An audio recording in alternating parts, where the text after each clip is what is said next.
J'ai toujours aimé le désert. On s'assoit sur une dune de sable, on ne voit rien, on n'entend rien. Et cependant, quelque chose rayonne en silence. Ces mots d'Antoine de Saint-Exupéry reflètent parfaitement l'ambiance de ce lieu. Nous sommes dans le silence du désert de Kizilkoum, en Ouzbékistan, à 40 km du Turkménistan. Ce désert de Kizilkoum veut dire « sable rouge ». Il s'étend sur à peu près 300 000 km², couvrant une vaste partie du pays, entre les fleuves Sirdaria au nord, Amoudaria au sud et la mer d'Aral à l'ouest. Ce n'est pas seulement une étendue de sable, il est aussi couvert d'une végétation assez importante.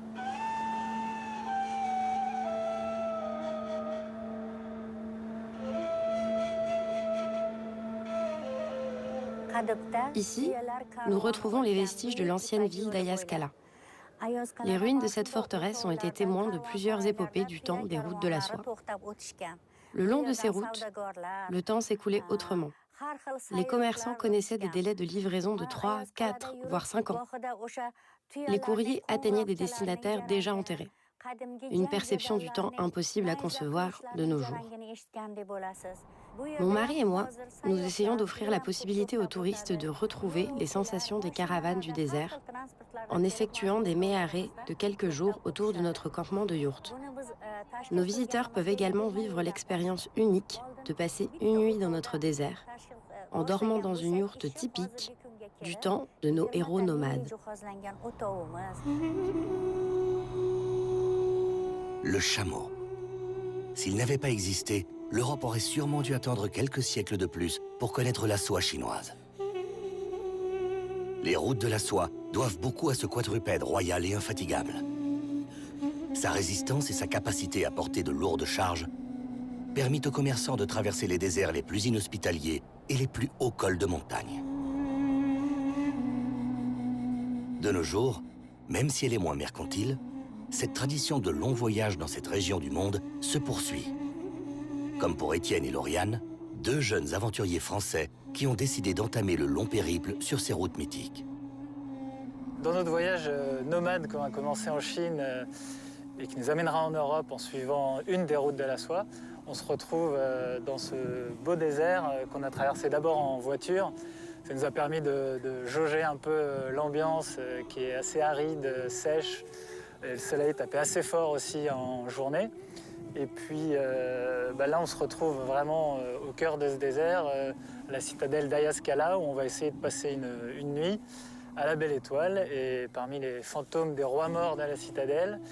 Et si on survit, demain on ira à Khiva, une belle ville qui nous réserve de belles surprises architecturales, je crois. De tels couchers de soleil dans le désert sont une expérience unique. L'hospitalité est la première qualité des habitants de ce pays. La seule manière d'offenser un Ouzbek est de refuser son hospitalité, notamment lorsqu'il vous invite dans sa yourte. Là, vous attendent alors différents plats traditionnels accompagnés de vodka en provenance de Tachkent et votre hôte qui vous raconte 1001 anecdotes de la vie dans le désert. Traversons la République du Karakalpakstan, la plus grande région d'Ouzbékistan, soit un tiers du pays, à destination de Khiva. Sur 103 km, le paysage est assez varié. Au début, le sable rouge du désert, et en se rapprochant du fleuve Amoudaria, plusieurs plantations de coton apparaissent. Ce n'est pas le fruit du hasard.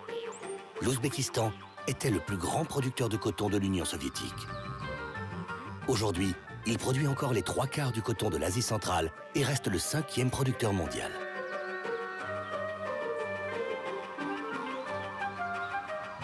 Khiva, aussi connue comme la porte du désert, est une destination incontournable de tout séjour en Ouzbékistan, avec Samarcande et Bukhara.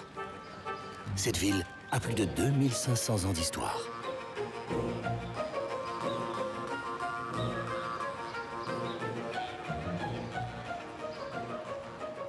La ville Khiva se compose de deux parties. La partie intérieure, c'est Ishankala, et la partie extérieure, c'est Deshankala.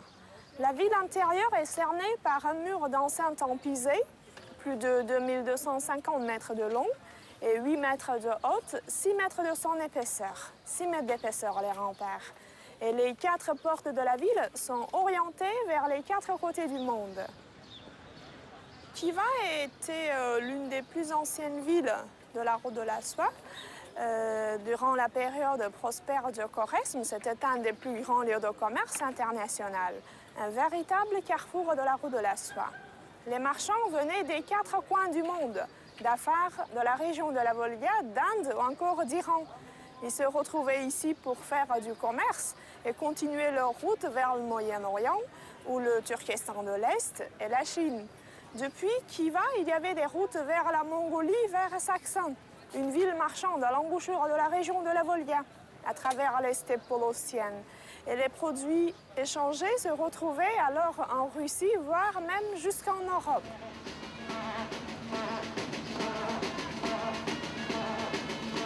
Aujourd'hui, Ishane-Kala est habité par environ 1500 familles, redonnant ainsi vie à ce centre-ville-musée. Tout au long de ces 2 km de ruelles, vous serez surpris par un nombre conséquent de marchands et forcément de touristes.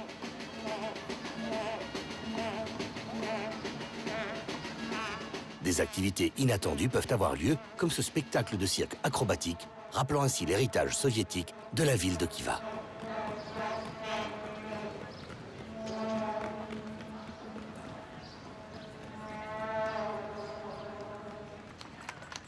Ishane-Kala recèle aussi des trésors architecturaux. Faisons une halte dans la madrasa Mohammed Amin Khan, une des plus grandes madrasas d'Asie centrale. Cette madrasa a été construite en 1850-1855. Elle se compose de 125 cellules pouvant accueillir 260 élèves. 2 étudiants par cellule. Ils ont fait leurs études ici, ils logeaient là-bas, c'était comme une école internat à l'époque. La madrasa, c'était une école religieuse, école coranique. Les étudiants, ils ont appris le Coran, l'alphabet arabe, la théologie, la philosophie et les mathématiques. L'étude dans la médersa, autrefois, a duré 7 ans. Et Mohammed Amin Khan, en construisant la madrasa, il voulait faire construire un minaret près de lui. Mais sa construction n'est pas finie, c'est le minaret inachevé. Le minaret est tronqué à cause de la mort du roi, les travaux ont donc été arrêtés. Mais il y a beaucoup de légendes sur sa construction. D'après l'une d'elles, l'émir de Bukhara, ayant appris la construction des minarets à Khiva, s'est mis d'accord avec l'architecte pour qu'il construise encore un minaret volumineux à Bukhara. Mais le khan de Khiva était furieux en écoutant cette nouvelle désobligeante. Il a ordonné de jeter du sommet du minaret l'architecte après terminer celui-ci. Ce minaret de 29 mètres est superbement décoré de majoliques vertes et bleues, une couleur si particulière de Khiva. Ce lieu est fermé aux touristes, cependant la madrasa est bien accessible. En fait, elle est devenue depuis 1979 un hôtel plein de charme pouvant accueillir une centaine de touristes. Les chambres de cet hôtel sont les pièces où les élèves habitaient. Les couloirs, tout au long des arcades, créent une atmosphère unique.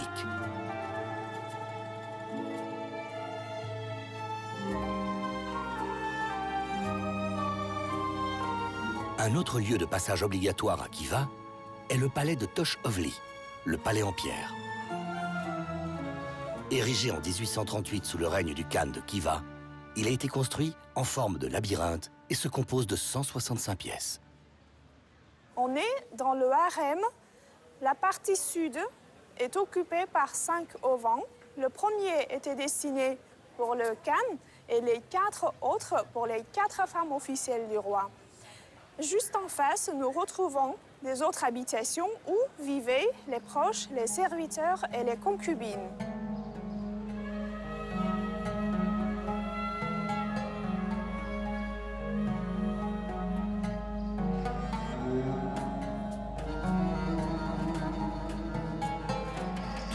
Pour accéder aux différentes salles du palais, la salle d'audience, du trône et le tribunal, il faut parcourir les étroits labyrinthes du harem.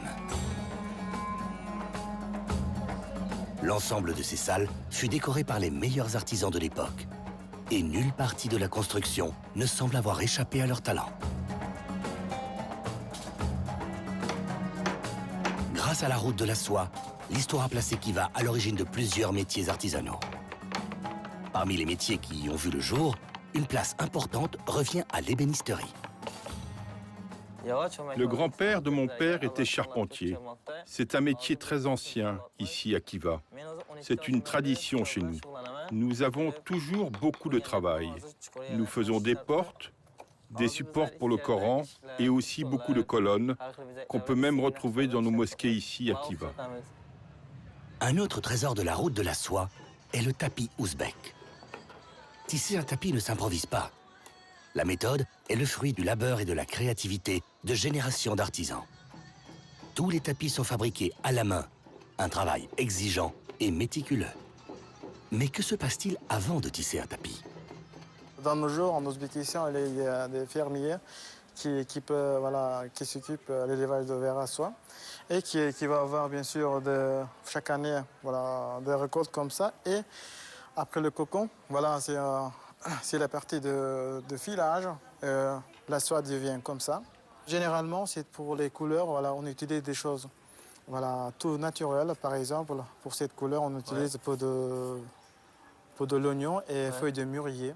Après finir les travaux de coloration, les murs utilisés pour une place pour assécher, bien sûr. On jetait partout, il était couvert le mur entièrement.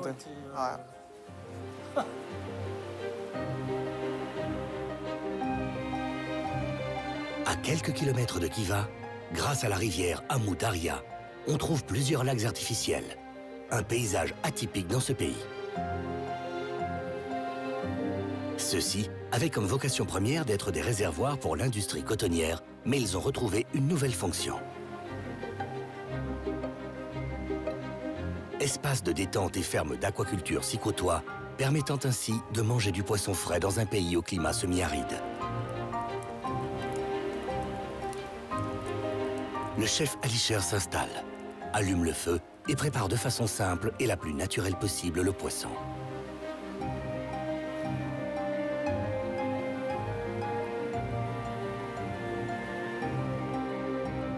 À peine servi, tout le monde passe à table. L'hospitalité ouzbèque n'est décidément pas un vain mot.